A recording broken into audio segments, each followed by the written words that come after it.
Welcome back into today's Impact Give Back, sponsored by Bart. We are learning about an organization that's working to empower parents and caregivers. It's called Parent Leadership Collaborative. Join me now with more, our co-chair, Benita Cochran, and collaborative member, Ty Salvat. Welcome to the show, ladies. Thank you. Thank you so much. Hello, parents and caregivers. That's what I think is so great about this organization, Benita, because I was doing some research about you all. You all started meeting in 2022. What was the purpose, and moreover, how did it then evolve into the nonprofit that we see today? Okay, yes. We did begin meeting in 2022 with the purpose of uplifting parent voice as it related to early childhood providers as it relates to our children. And so we began having meetings and realized that we needed to expand what we were doing and invited more parents, and that's how we created the collaborative. And so from there, we moved on to create a set of standards that our parents have found to be the key points of what we want to see when we are going to meet with early child care providers. And through those standards, we created a rating system. And from that rating system, we utilize our parent, caregivers, and members to go out and utilize that as part of the assessment tool. So and that's what's so impressive about the organization, because I love that it's very diverse, right? Different economic backgrounds, different vocations, family structures, ages. I want to show you all some of the members who are currently on you all's organizational team. It's so great. And I want to talk a little bit more about that set of standards and that rating system that you all created that caregivers and parents and people who work with children can now use. What are some of those standards? Okay, so there's actually 4 domains. It's about, we focus on parent-focused.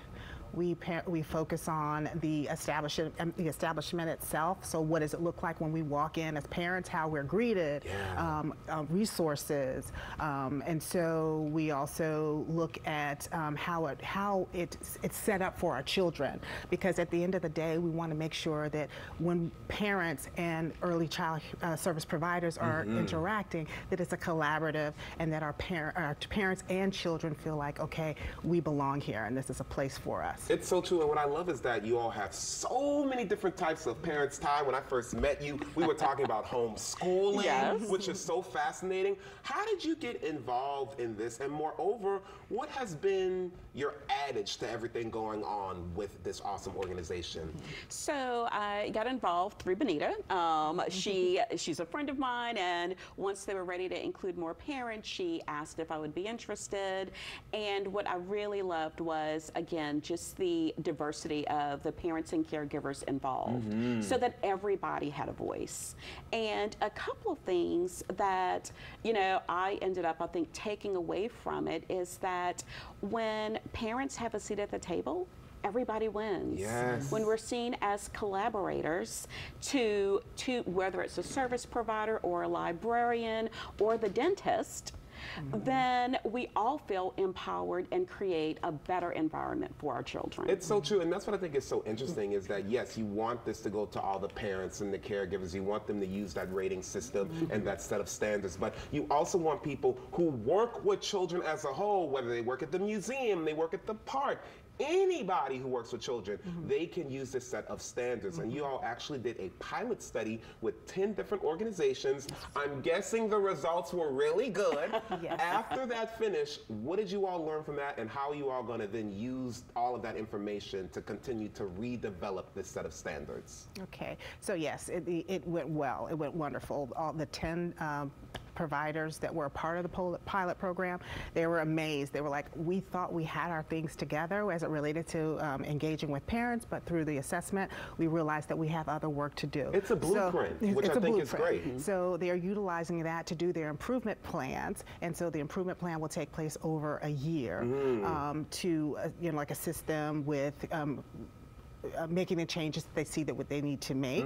And then moving into 2025, our objective is to do a second iteration of the tool and to open the collaborative up for more members, because of course parent voice and input is very important to this process. We need new sets of eyes, new ideas, so that we can expand in 2025. And if people are wondering how, as a parent watching right now, as a caregiver right now, how can I get involved? Are there any requirements, Ty?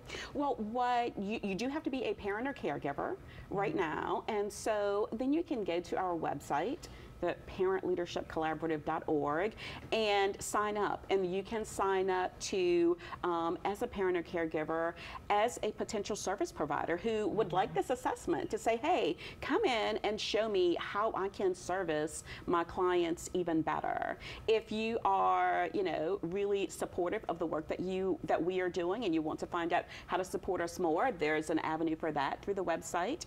We are also launching our social media pages, so you'll be able to follow us. Come on and see what y'all doing. And see what we're doing. I think it's so great because at the end of the day, you're building a community to help the community as a whole. I think it is genius what you all are doing. So congratulations on everything y'all got going on. And look, 2025 is going to be your year, okay? It's going to be all of our years, okay? Look, if you all want more information about the Parent Leadership Collaborative, log on to the website on your screen and make sure you follow their new social media pages. Look at them. I see y'all. Now look, don't go anywhere. We have a lot coming up on Great Day Louisiana after the break. Don't move. We'll be right back.